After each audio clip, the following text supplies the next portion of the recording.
السلام علیکم ورحمۃ اللہ وبرکاتہ. وعلیکم السلام ورحمۃ اللہ وبرکاتہ.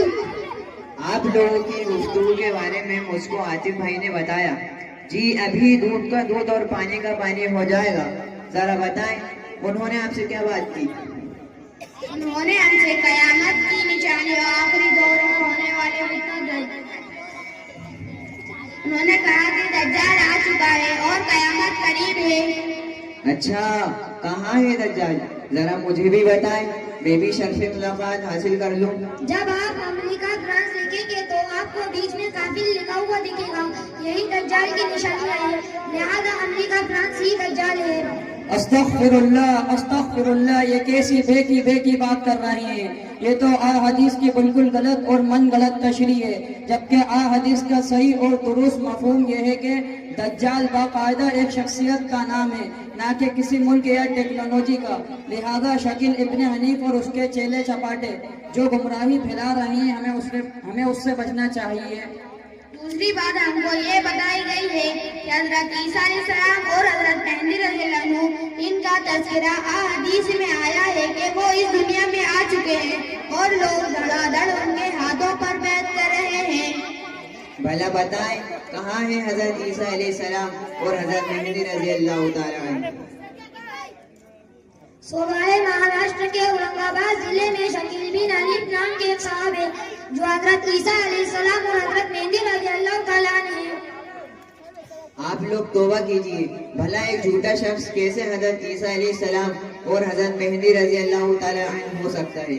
نبی صلی اللہ علیہ وسلم نے حضرت عیسیٰ علیہ السلام اور حضرت مہدی رضی اللہ تعالیٰ عنہ دو الگ الگ شخصوں کو بتایا ہے نہ کہ ایک ہی آدمی کے دو نام. وہی حضرت عیسیٰ علیہ السلام بھی اور وہی حضرت مہدی رضی اللہ تعالیٰ عنہ بھی. نیز نبی صلی اللہ علیہ وسلم نے حضرت مہدی رضی اللہ تعالیٰ عنہ کا نام محمد بن عبداللہ بتایا ہے. اور عیسیٰ علیہ السلام وہ عیسیٰ جو بغیر باپ کے حضرت مریم علیہ السلام کے بطن سے پیدا ہوئے. لہذا شکیل بن حنیف نہ تو حضرت مہدی رضی اللہ تعالیٰ عنہ ہے کیونکہ اس کا نام تو شکیل بن حنیف ہے اور نہ تو حضرت عیسیٰ علیہ السلام کیونکہ یہ شخص بغیر باپ کے پیدا نہیں ہوا. مفتی صاحب کو چور نشانیاں بتا دیں جس سے ہم اصلی مہدی اور عیسیٰ علیہ السلام پہچان کر ان جھوٹوں کو سائڈ میں کر سکیں.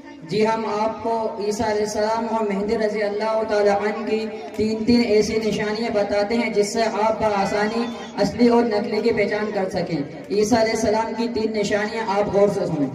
نمبر 1 عیسیٰ علیہ السلام آسمان سے دمشق کے سفید مینار کے پاس اتریں گے جبکہ شکیل بن حنیف بہار کے دربھنگہ ضلع میں پیدا ہوا.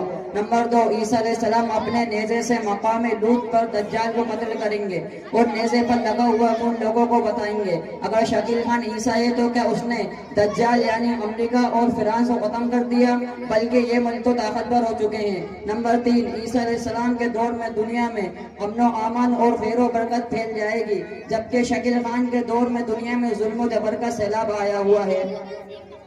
حضرت مہدی رضی اللہ تعالیٰ عنہ کی 3 نشانیاں سن لیجیے. نمبر 1 حضرت مہدی رضی اللہ تعالیٰ عنہ اپنے مہدی ہونے کا دعویٰ خود نہیں کریں گے جبکہ شکیل خان نے اپنے مہدی ہونے کا دعویٰ خود کرا ہے. نمبر 2 حضرت مہدی رضی اللہ تعالیٰ عنہ مدینہ منورہ میں پیدا ہوں گے جبکہ شکیل خان بہار کے دربھنگہ میں پیدا ہوا ہے.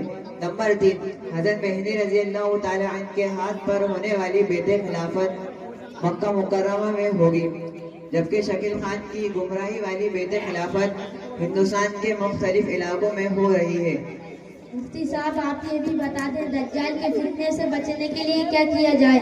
نبی کریم صلی اللہ علیہ وسلم نے سورہ کہف کو دجال کے فتنے سے بچنے کا بہترین ذریعہ بتایا ہے. لہذا ہر جمعے کو سورہ کہف کی تلاوت ضرور کریں.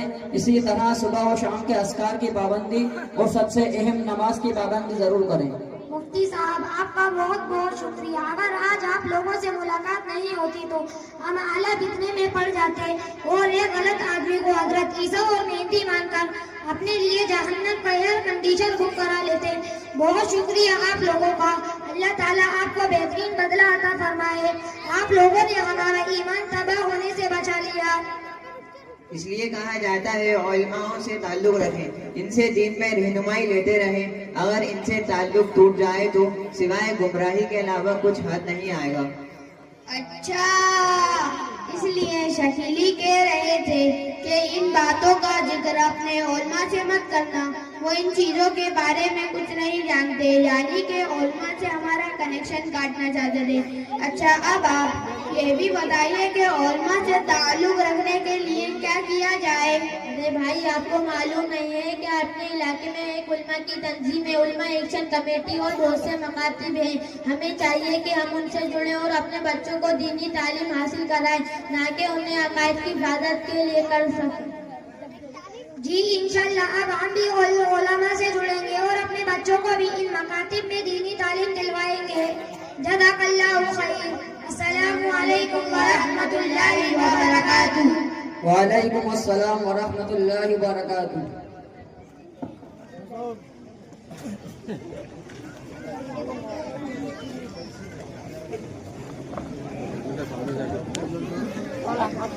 جزاک اللہ خیر و احسن الجزا۔ ایک بہت ہی اہم موضوع کی طرف ان طلبہ نے ہماری رہنمائی کی، وہ فتنہ کیا ہے اور اس سے بچنے کا طریقہ کیا ہے، اس کی بھی نشاندہی کی ہے۔ جتنی کتابیں ہیں، جتنے رسول اور انبیاء، ہم سب پر ایمان لاتے ہیں۔ اگر ہم ان میں سے کسی ایک کو بھی ڈینائی کر دیتے، انکار کر دیتے، تو ہمارا ایمان مکمل نہیں ہو پائے گا۔ دوسری بات یہ کہ علماء سے رابطے کی طرف اشارہ کیا ہے۔ یاد رکھیے، جب تک علماء کے پیچھے رہو گے تو زندہ رہو گے۔ ایک ہی حالت میں علماء کے آگے آتے ہو جب آپ آڑے لیٹے ہوئے ہوتے ہو نا، تو ان کے پیچھے چلو، زندہ رہو گے۔ آگے آنے کی کوشش کرو گے تو سفید کپڑے میں لپیٹے ہوئے ملو گے۔ تو علماء کے پیچھے چلے، ان سے عقیدت و محبت رکھے۔ انسان غلطیوں کا مجسم ہے، آپ ان کو فرشتہ مت سمجھیے، لیکن ان کے جانب سے کی ہوئی کسی خطا کو وجہ بنا کر ان سے بغض، عناد اور دشمنی بھی ہرگز مت کیجیے۔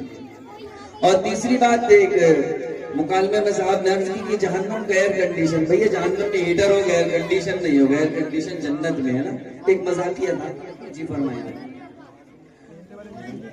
ایک بہت بڑی خبر آ گئی ہے پوری، انشاءاللہ کسی وقت میں کیا عاطف راجہ کو ان کے ماموں کی جانب سے 500 روپے، والد صاحب کی طرف سے 100 روپے، خالہ کی جانب سے 100 روپے، پھوپھی جان کی جانب سے 100 روپے، اور ایک لفافہ، بند لفافہ جو مودی جی دیتے ہیں آج کل، وہ آیا ہے۔ اللہ خیر فرمائے۔ متعلم محمد التمش کو 200 روپے نقد انعام، اور احمد شمشیر کو 150 روپے، اور ایان ارشاد کو 100 روپے اور ایک لفافہ دیا گیا ہے۔ چلیے، بہت خوب، ایک بہت ہی اچھا پروگرام ہے اور اچھی اپنی منزلیں طے کر رہا ہے۔ اچھے عنوانات اور اچھے مضامین ہمارے سامنے آ رہے ہیں۔ طلبہ و طالبات کے پروگرام میں یہی فائدہ ہوتا ہے کہ مختلف عنوانات پر مختلف چیزیں ہمارے سامنے